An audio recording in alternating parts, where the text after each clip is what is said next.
Amanhã Ricardo iria se casar. Mas naquela noite, ele estava diante da minha porta, bêbado, quebrado, esgotado. Não pediu ajuda. Apenas disse meu nome. E isso bastou para que todo o passado, que juramos enterrar, voltasse a nos engolir. A chuva tinha parado fazia pouco. As calçadas ainda brilhavam sob as luzes difusas de Copacabana, e o silêncio da madrugada era cortado apenas pelo ruído distante do mar. Eu estava fechando o café, recolhendo as últimas cadeiras, quando ouvi minha voz ser dita como uma prece rouca, ou talvez um chamado de quem já desistiu de resistir. Vitório. O som veio de um canto escuro da rua. Virei instintivamente. E então ouvi. Ricardo estava encostado no muro do lado oposto, o corpo pendendo como se não houvesse mais esforço para sustentar sua própria existência. Era ele. O homem que eu tentei esquecer por uma década. O mesmo que, nos tempos de faculdade, dividia comigo silêncios mais intensos que palavras. O mesmo que escolheu outro caminho sem olhar para trás. Agora, ali estava ele, embriagado, suado, com o nó da gravata solto como um fio desfeito da própria identidade.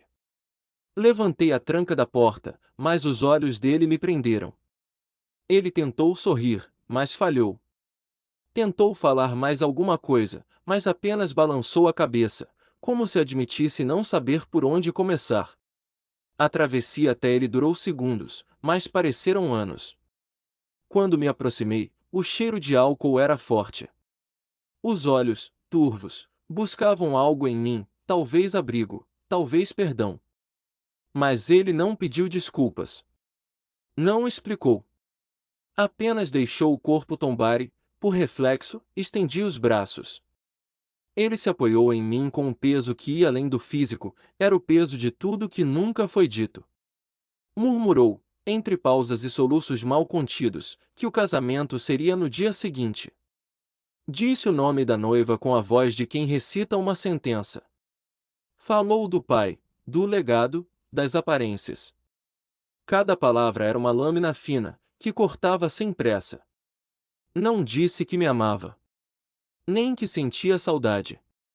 Mas quando sussurrou que veio até mim porque comigo nunca precisou fingir, entendi tudo que ele ainda não sabia como dizer. Levei-o até meu apartamento sem pensar muito. Braço dele jogado sobre meus ombros, passos arrastados, respiração instável. Ninguém nos viu. Ou, se viram, escolheram não se importar. A cidade grande tem dessas compaixões silenciosas. Dentro do meu pequeno lar, ele desabou na primeira cadeira que encontrou. Dei-lhe água, ele bebeu em silêncio. Deixei que falasse, ou que tentasse. Mas, mais do que frases desconexas, o que ele entregava era um cansaço profundo. O olhar revelava alguém que passou a vida inteira representando um papel. E agora, na véspera da cena final, o roteiro já não fazia sentido. Disse que não queria mais mentir, mas que não sabia como parar. Confessou que nunca escolheu aquele caminho. Que foi empurrado, moldado, treinado para ser o que os outros esperavam. A noiva, segundo ele, era gentil. Mas a vida que construíram em torno do casamento era de mentira. E, por mais cruel que parecesse, a verdade doía menos do que continuar naquela farsa. Ouvi tudo calado, sentado à frente dele, observando as rachaduras se abrirem pouco a pouco. Nada do que ele dizia me surpreendia. O espanto estava no fato de ele finalmente ter coragem de verbalizar. Era tarde demais? Talvez. Mas ele ainda estava ali. E eu também. Quando o sono o venceu, deitei-o no sofá, cobri com uma manta e apaguei as luzes. Sentei no chão ao lado, sentindo o peso da presença dele preencher o ambiente. Mesmo adormecido, ainda tremia levemente. O corpo falava por ele, revelava a tempestade que o tomava por dentro. Pela primeira vez, depois de tantos anos, eu o via sem máscaras. E, ironicamente, era naquela fragilidade que ele parecia mais verdadeiro. O sol ainda não tinha nascido. Mas algo dentro de mim já sabia, nada seria igual depois daquela noite. O silêncio pesava mais do que qualquer palavra. Mesmo adormecido, o corpo de Ricardo parecia inquieto. As mãos se moviam às vezes, como se buscassem algo que o sonho não oferecia. Vitório ficou acordado, observando cada pequeno gesto, tentando decifrar os fragmentos de um homem que, anos atrás, ele havia amado em segredo. As horas passaram devagar. Quando os primeiros tons de luz surgiram pelas frestas da janela, Ricardo abriu os olhos, ainda turvos. Percebeu que Vitório não havia dormido. Não perguntou por quê. Apenas murmurou algo sobre não merecer aquele cuidado. Vitório não respondeu, sabia que, naquele momento, qualquer palavra pareceria pequena demais. Ricardo se sentou devagar, apoiando os cotovelos nos joelhos, com o olhar perdido. Disse que se sentia envergonhado, mas também aliviado. Como se, pela primeira vez, não estivesse escondendo quem era. Confessou que, por anos, encenou uma vida feita para agradar. Falou de como aprendeu cedo a engolir a própria verdade, sufocando desejos, controlando gestos, moldando a si mesmo para caber no molde que o pai desenhou. Disse que tentou esquecer o que sentia na universidade. Que se convenceu de que era apenas admiração ou carência. Mas cada vez que via Vitório entre os livros, cada vez que ouvia sua risada nos corredores, algo dentro dele tremia, e isso o assustava mais do que qualquer punição do pai. Então se afastou. Escolheu o caminho esperado. Engoliu tudo. E seguiu. Vitório ouviu tudo em silêncio. Cada frase era uma ferida aberta, mas também um passo em direção à verdade. Ricardo falou sobre a noiva, sobre como ela merecia mais do que um homem ausente, fingindo amor. Disse que, por mais contraditório que fosse, aquela noite ao lado de Vitório foi o único momento em que se sentiu inteiro em muito tempo. Ali, longe dos olhares da família, da pressão dos sobrenomes e das aparências, ele podia apenas ser. A conversa fluiu sem pressa. Relembraram do tempo de faculdade, das noites em claro estudando, dos olhares que duravam um pouco mais do que deviam, dos encontros fortuitos que deixavam o ar denso. Nenhum dos dois havia tido coragem de nomear o que sentiam na época. O medo falava mais alto. O medo de si mesmos, do mundo, das consequências.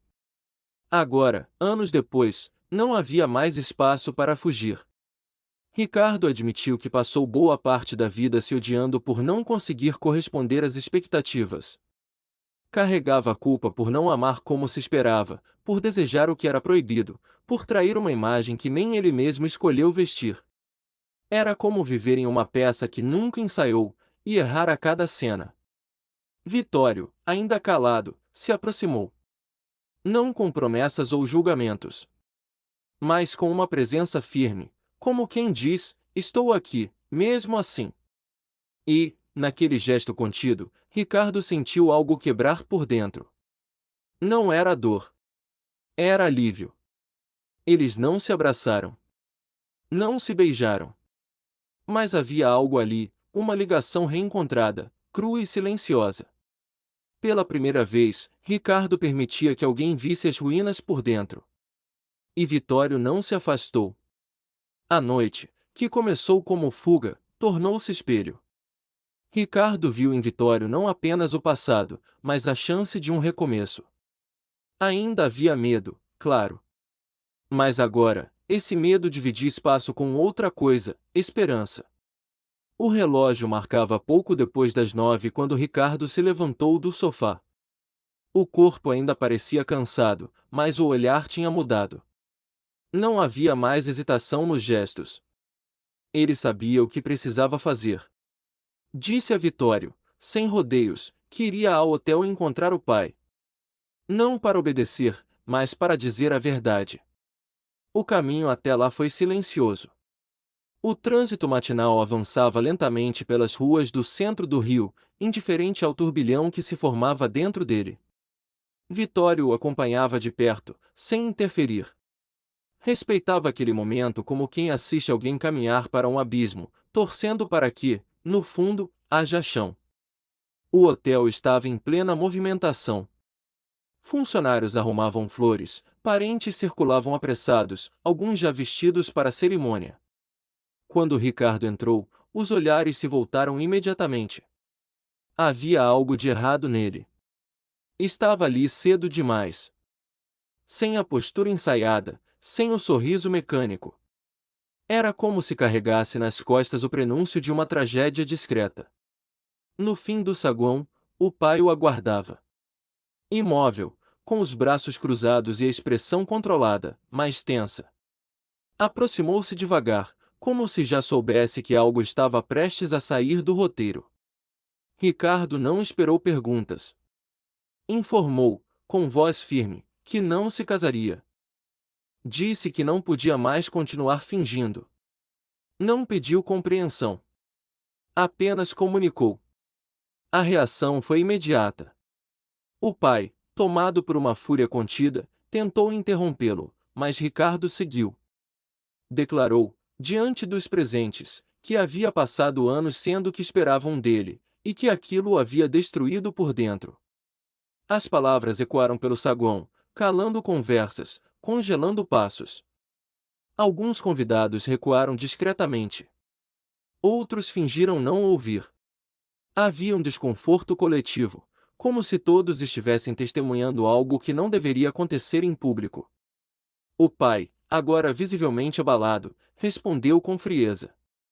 Disse que, ao fazer aquilo, Ricardo manchava o nome da família, jogava fora anos de legado e alianças construídas. Ricardo ouviu sem desviar o olhar. Não rebateu. Apenas declarou que preferia perder tudo a continuar vivendo uma mentira. Foi então que escutou, com nitidez cruel, o pai dizer que ele não era mais seu filho. Uma sentença definitiva, lançada diante de todos. Ninguém ousou intervir. A dor chegou, sim, mas não com surpresa. Aquela frase, de alguma forma, já tinha sido sentida inúmeras vezes em silêncio. A diferença é que agora ela havia sido dita em voz alta. Ricardo respirou fundo, olhou em volta e percebeu que os rostos conhecidos pareciam distantes. Ninguém ali via quem ele era. Apenas o que ele devia representar. Sem mais palavras, virou-se e saiu. Não fugindo. Não escondendo o rosto. Saiu com a firmeza de quem já não devia mais nada a ninguém. Vitório o esperava do lado de fora. Ricardo se aproximou, sem dizer nada. Apenas caminhou ao lado dele, deixando para trás o som abafado das conversas retomadas dentro do hotel. O sol do fim da manhã iluminava a rua. Mas o que verdadeiramente clareava Ricardo era outra coisa, a consciência de ter, pela primeira vez, escolhido a si mesmo. A notícia se espalhou rápido. Mais rápido do que qualquer um podia controlar. Ainda naquela tarde, sites de fofoca estampavam manchetes sobre o noivo fujão. Em poucas horas, o nome de Ricardo estava nos principais portais. Colunistas comentavam com ironia. As redes sociais reagiam em fúria, deboche ou apoio, dependendo de quem lia. Alguns o chamavam de covarde. Outros o acusavam de desrespeitar a noiva e a família. Havia quem dissesse que ele apenas se libertou. Mas essas vozes eram minoria. O pai, segundo os jornais, cancelou compromissos políticos, alegando motivos pessoais. Fontes próximas falaram em rompimento definitivo, perda de confiança, quebra de acordos importantes. O nome da família, por um instante, deixou de ser sinônimo de controle e virou escândalo. A noiva, por sua vez, não chorou em público. Segundo uma mensagem enviada por ela e lida por uma amiga próxima, ela já suspeitava. Havia gestos, silêncios, ausências que falavam mais do que ele jamais disse. E, apesar da humilhação, ela preferia a verdade ao papel de esposa decorativa. Disse que merecia ser amada por inteiro, não por obrigação. Ricardo leu essa declaração em silêncio. Não respondeu. Mas, pela primeira vez em dias, respirou com mais leveza. Os dias seguintes foram estranhos. Não havia um plano, apenas a necessidade de manter os pés no chão. Ele se manteve ao lado de Vitório, dormindo no sofá, acordando cedo, ajudando com o café. No começo, os clientes cochichavam ao vê-lo. Alguns reconheciam o rosto dos jornais. Outros apenas estranhavam a presença nova. Mas ninguém o confrontou. Com o tempo, passou a fazer parte da rotina. Lavava xícaras, limpava mesas, aprendia a preparar o café com paciência. Vitório não o tratava como alguém que precisava de cuidado. Tratava como igual. E era justamente isso que Ricardo precisava, um espaço onde não fosse medido pelo sobrenome. As mensagens no celular não paravam. Repórteres ligavam. Pessoas da alta sociedade queriam ouvir seu lado. Ele ignorava tudo. Aos poucos, aprendeu a desligar o aparelho por horas. Descobriu que o mundo não acabava quando se desconectava dele. Um dia, recebeu uma ligação inesperada. A mãe queria vê-lo. Disse poucas palavras, mas havia algo na voz dela que ele não ouvia havia tempos, doçura. Foram até a casa dela num domingo. A recepção foi silenciosa, mas sincera. Ela o abraçou como se ainda fosse menino. Disse que o pai estava furioso, que não entendia, que talvez nunca entendesse. Mas que ela, sim, o via. Sempre viu. Só não soube como dizer antes. Ricardo não se emocionou ali. Guardou tudo por dentro. Mas, ao sair, confessou a Vitório que aquele gesto tinha sido mais importante do que qualquer desculpa pública. Pela primeira vez, se sentiu reconhecido como filho, não como projeto. A cidade continuava girando lá fora. A mídia ainda procurava novas polêmicas. Mas Ricardo não era mais refém das manchetes. Voltou ao café no dia seguinte e recomeçou. Cada tarefa simples era uma âncora. Pela primeira vez, não precisava provar nada. Estar ali, ao lado de alguém que o aceitava por completo, bastava. O burburinho não cessou. Por semanas, Ricardo continuou estampando manchetes, alimentando colunas sociais e gerando debates online. Alguns diziam que ele havia enlouquecido. Outros, que finalmente se libertou. Mas nenhuma dessas versões o preocupava mais. A opinião pública já não era a bússola. Com o tempo, recusou convites para entrevistas. Ignorou ofertas para contar sua versão dos fatos em troca de audiência. Não buscava justificativas. Estava ocupado demais reconstruindo a si mesmo, longe dos refletores que sempre o cegaram. Vendeu o apartamento onde nunca se sentiu em casa.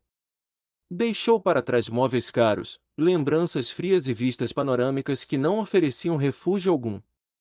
Com o dinheiro, comprou um espaço modesto, onde cabiam silêncio, rotina e escolhas feitas por ele. Um lar que, pela primeira vez, não representava um cenário, mas um ponto de partida. Abriu mão dos benefícios herdados do sobrenome.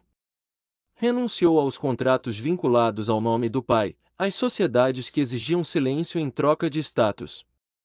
Sabia que isso teria um custo. E aceitou. A liberdade sempre vem com um preço. E, para ele, era mais leve do que a prisão dourada onde viveu por tantos anos. A relação com a mãe se tornou mais frequente. Ela passou a telefonar sem motivo, apenas para saber como ele estava. Nunca usava as palavras certas, mas havia esforço, e isso bastava. Ela tentava compreendê-lo, e esse gesto, mesmo tardio, tinha peso. No café, a rotina continuava simples. Ricardo chegava cedo, preparava a máquina, atendia clientes, organizava entregas. Aprendeu a lidar com o ritmo dos dias sem agenda de eventos, sem reuniões com executivos. Percebeu que a repetição também podia ser liberdade, desde que escolhida. Vitório permanecia ao seu lado. Não como salvador, nem como sombra do passado. Mas como alguém que dividia os silêncios sem cobrar explicações. As conversas entre eles eram leves, às vezes longas, às vezes reduzidas a gestos. Nenhum dos dois sentia a necessidade de acelerar nada.